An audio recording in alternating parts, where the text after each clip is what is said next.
咖啡里加盐可能比加糖还要好喝，这是科学还是胡扯？大家好，这里是窝蛙的咖啡频道，今天我们来聊一下咖啡与盐的碰撞。咖啡加盐听起来可能怪怪的，因为人们已经习惯用糖或者奶这些香甜的东西来搭配苦涩的咖啡。但其实，咖啡加盐在一些国家地区是一种固定搭配，这并不是什么新研究出来的特调咖啡。咖啡配盐的喝法最早可以追溯到19世纪。当时咖啡的喝法很粗糙，烘焙完的咖啡豆都是黑黢黢的，制作而成的咖啡自然也都是特别苦的。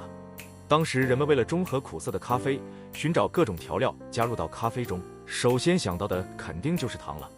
但彼时这糖是一种奢侈品，只有贵族才能消费得起，普通老百姓只能找其他东西来代替。人们几乎将厨房的所有调味品都试了个遍。现如今的土耳其咖啡也经常添加丁香、豆蔻、肉桂等进行调味。在尝了个遍后，人们惊喜地发现，咖啡加盐竟然会变得好喝，而且也没那么苦了。于是，在人们口口相传之中，这种搭配便流传了下来。部分地区更是认为加盐才是咖啡的最佳搭配。那为什么加盐的咖啡会好喝呢？这并不是当时普通老百姓的自欺欺人，而是有着科学依据的。我们先拎出来一根舌头，我们的舌头可以品尝出酸甜苦咸鲜等味道。品尝味道时，就是味道与舌头上受体相结合，然后将信号传达给大脑。而有趣的是，当咸味受体与其他受体同时激活时，会影响对其他味道的感知。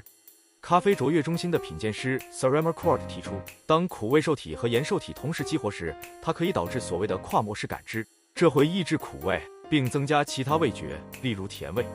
这就使得一杯咖啡的苦味被抑制，甜味被放大。这其实和调酒时加盐的原理类似。那加多少盐比较合适呢？只能说是适量，因为每个人对味道的敏感度不同，每一杯咖啡的味道表现也不同，所以并没有一个严格的量。人们经常用1小撮或者1小勺来进行衡量。加完盐不要尝出明显的咸味，就是比较合适的量。被誉为英国第3波咖啡浪潮推动者的詹姆斯·霍夫曼曾使用一定浓度的盐溶液进行加盐操作，使盐量更好把控。那什么时候加盐呢？萃取前还是萃取后呢？这个顺序其实影响不大。但要是想把控好盐量，最好还是萃取之后添加，以把控好味道。但其实加盐并不是一步必须的操作，加盐的用处其实更在于拯救一杯咖啡，尤其是当咖啡过脆的时候，加盐可以有效抑制苦味，增加甜味。